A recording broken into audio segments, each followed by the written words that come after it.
牵涉到跨国犯罪泰铢集团，这检方已经叫900人去问过啊，拢总查扣33台高贵跑车，伫咧昨拍卖是引起众人关注。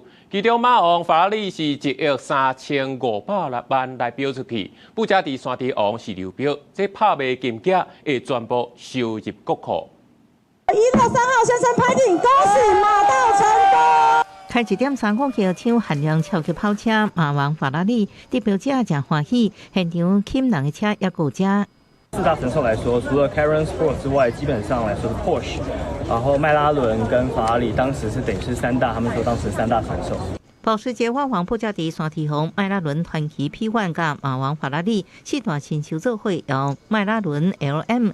这评数大部分数是由北检主图拍卖泰铢集团下开33台车，2点钟就拍出24台，总金额冲破4.3亿，其中保时捷法王5600万得标，山地王是流标。心里有一点怪怪的，要克服自己的心理啦，因为我们比较就是保守公民嘛，对不对？然后我想说，应该拍卖就是已经被没收了，惩罚他们。真侪人透早就来，暗过状况未少，有人无早50万保证金，直接被拒绝伫门口口，要拍卖开始，人无法度入去。等了快1个小时，蛮多人来投标的。本来就没有打算今天就拍到，主要是来看车况。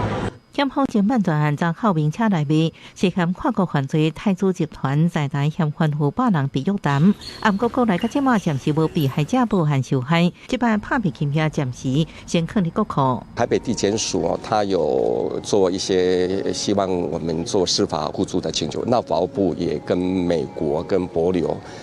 这个相关的国家请求来司法互助，那我想目前的进展是非常的顺利。